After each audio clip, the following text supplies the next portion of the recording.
Ce deck qui est trop mignon. Pour beaucoup, Yu-Gi-Oh! Se résume à des dragons, des magiciens ou des guerriers, que des trucs badass ou gigaiji. Vraiment. Tu connais les Purli? C'est un deck basé sur les petites créatures trop choupies mignonnes. Hein? Ah.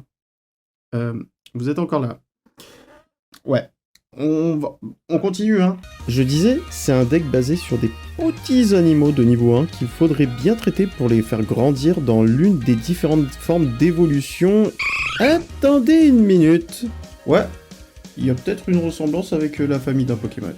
Les différentes formes évoluées des Purli sont des XYZ, et là tu me diras, c'est pas des monstres de rang 1? Eh bien, leurs méthodes d'invocation se font via les effets des Purli provenant du main deck.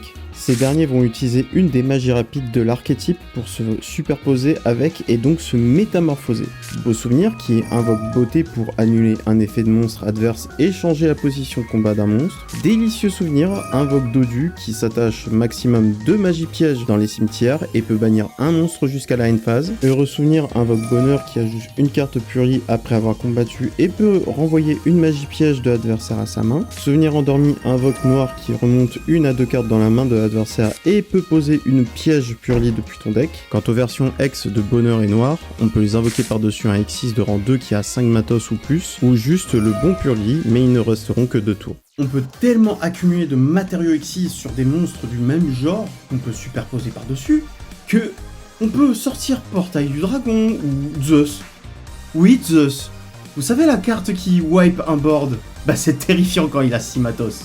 Après, c'est un bon deck, mais absolument pas compétitif en 2026. Il était très joué à sa sortie dans les incroyables défenseurs en 2023. Les avantages du deck sont quand même notables. Chaque magie rapide attachée à un monstre X6 Purli confère un effet bonus à ce dernier. Aucun effet vous dira que tu seras lock en X6 ou en Purli. Si tu veux partir sur un monstre qui n'a rien à voir avec les Purli, c'est open bar. Le boss du deck X-Purli Noir est une excellente power insensible aux effets adverses et pour 2 matériels détachés, vous pouvez ramener une carte du terrain au deck.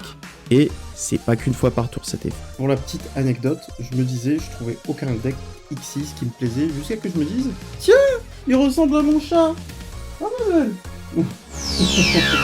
C'est un bon deck dit contrôle, donc vous essayez de gêner au maximum les ressources de votre adversaire. Ouais, je connais cette théorie. Ça peut surprendre si l'adversaire ne connaît pas du tout le match-up ou est juste mal préparé. En tout cas, les apparences peuvent être trompeuses. On peut être adorable et tabasser des dragons avec